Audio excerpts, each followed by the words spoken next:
They shared laughter when no one was looking. They leaned on each other when life became too heavy.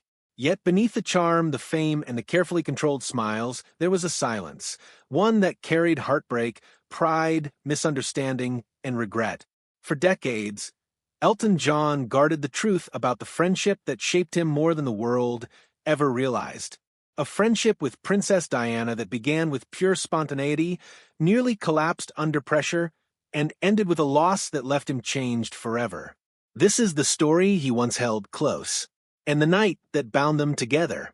The year was 1981, a moment in British history that felt almost enchanted.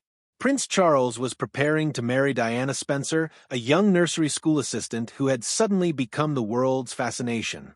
Britain was swept up in the fairy tale.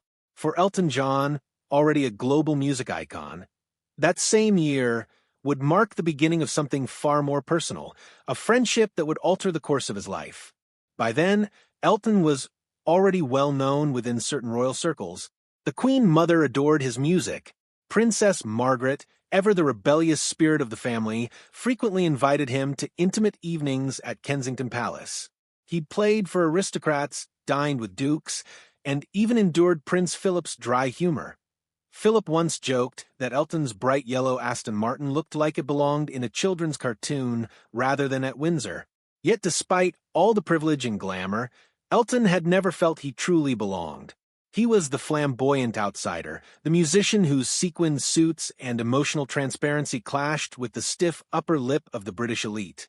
But everything changed the night of Prince Andrew's 21st birthday celebration at Windsor Castle. The ballroom glowed under grand chandeliers. Royal formality filled the room, velvet gowns, polished medals, hushed conversations.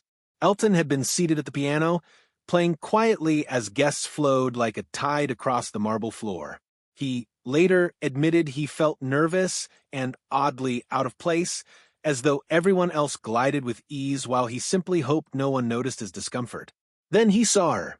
Diana Spencer entered the ballroom, not yet a princess, not yet the most photographed woman in the world, just a young woman with a bright smile and a presence that seemed to shift the air around her. Elton noticed not her title, but her warmth. She looked over, caught him watching, and returned a smile full of sincerity rather than aristocratic politeness. Moments later, she made her way toward him. What began as a polite greeting transformed into a rapid, effortless friendship. They laughed about the painfully formal music playing in the background, joking that it felt more like a lullaby than a celebration. Their shared laughter escalated into a spontaneous Charleston mime in the middle of the ballroom, a moment so unexpected that even the Queen glanced over with amusement. Elton would later write, "That night, I felt as if I'd known her forever." Diana brought something rare to that world of etiquette and tradition, genuine warmth. She was weeks away from entering a family defined by silence, protocol, and public performance. Her every gesture would soon be examined by tabloids. She sensed the pressure closing in. With Elton, though, she felt free to laugh. And in Diana, Elton found someone grounded, empathetic, and more real than anyone he'd encountered in those circles. Their connection was instant. Two outsiders standing at very different intersections of public life, yet both carrying unseen burdens. Neither could have guessed how deeply that bond would shape the years ahead. Through the 1980s and early 1990s, Elton John and Princess Diana became closer than most people realized. Headlines occasionally captured them together at charity events, concerts, and fundraisers. Cameras recorded their smiles, their whispered jokes, the light-hearted moments that made them a favorite pairing in the public eye. But what the world didn't see was the vulnerability that lay beneath those smiles. Diana had a remarkable gift.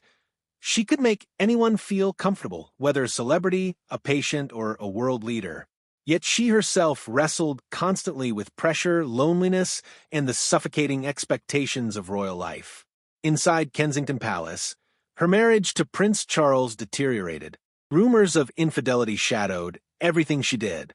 She struggled with feelings of inadequacy, battled bulimia in secret, and lay awake through sleepless nights feeling trapped. Elton understood her pain more than most, Behind his glitter and fame, he grappled with addiction, insecurity, and the exhausting scrutiny of being openly himself in a judgmental time. He knew what it felt like to be adored publicly, yet feel alone privately. They recognized each other's wounds instantly.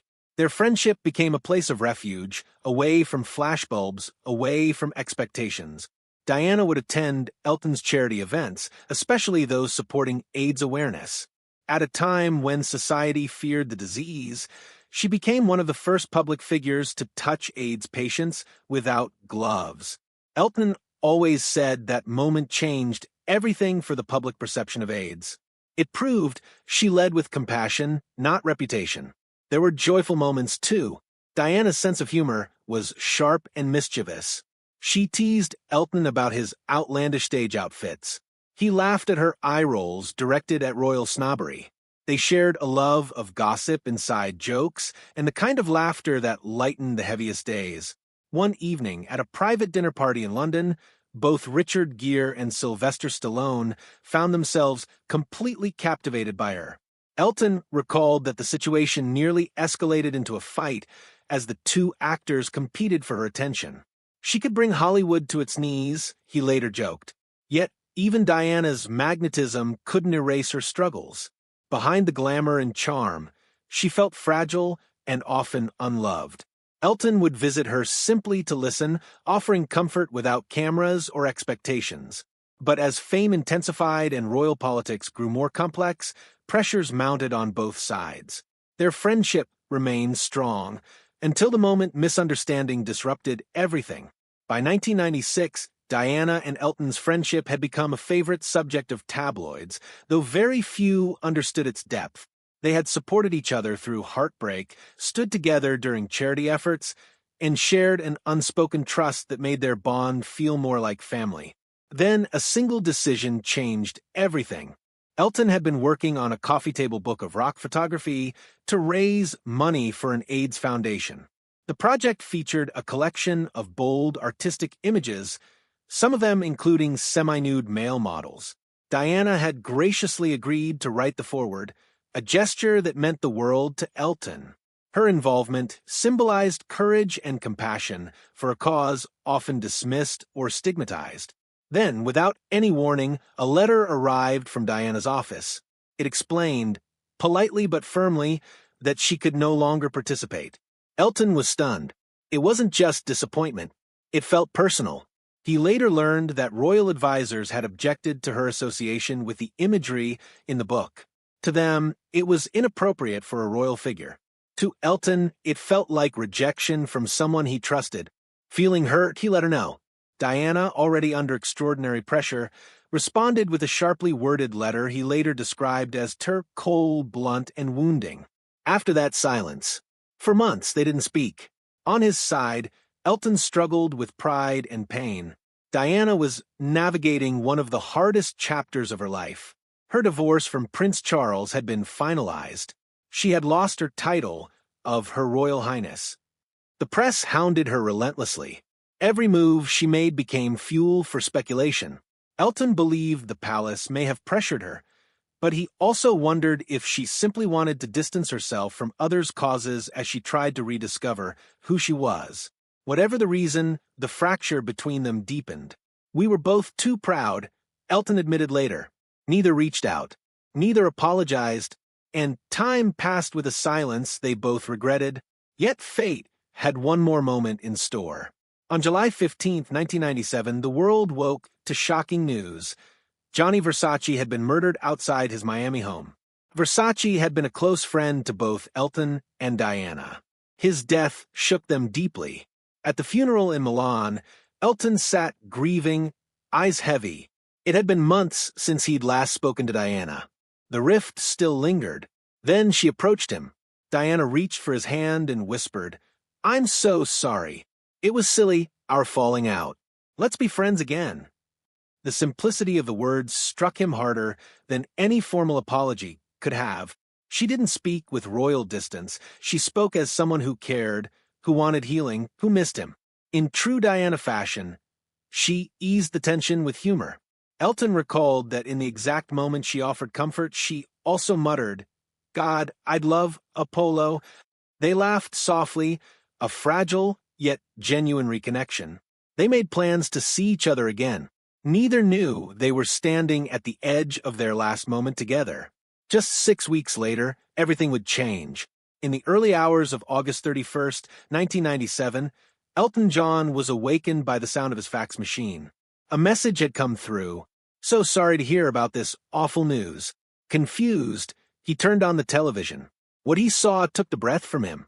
Princess Diana had been killed in a car crash in Paris after being pursued by paparazzi. She was 36 years old. Elton felt shock wash over him.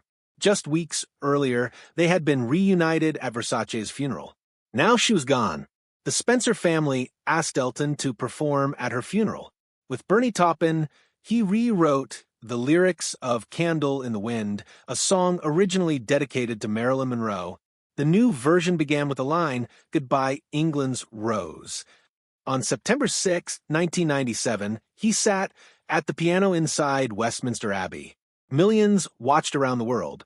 Cameras captured his trembling hands, his tense jaw, the weight of grief pressing on every note. It felt like the whole world was watching, he later said. But it wasn't about me. It was about her. The rewritten song became the best-selling single in history. Yet Elton never felt pride in its success.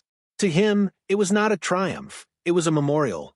A reminder of a life cut short and a friendship left unfinished. Years passed, but Elton never let go of the promise he made privately to protect Diana's sons. When Prince Harry later faced intense media harassment, Elton spoke out publicly. He felt a responsibility, one rooted in love, grief, and the memory of a friend who had trusted him. He often reflected on their rift in the 90s, a wound that never fully healed. If I could go back, he said, I would have picked up the phone. I would have said, I'm sorry. Life's too short for pride. He also came to believe that Diana's withdrawal from the charity project wasn't truly her choice.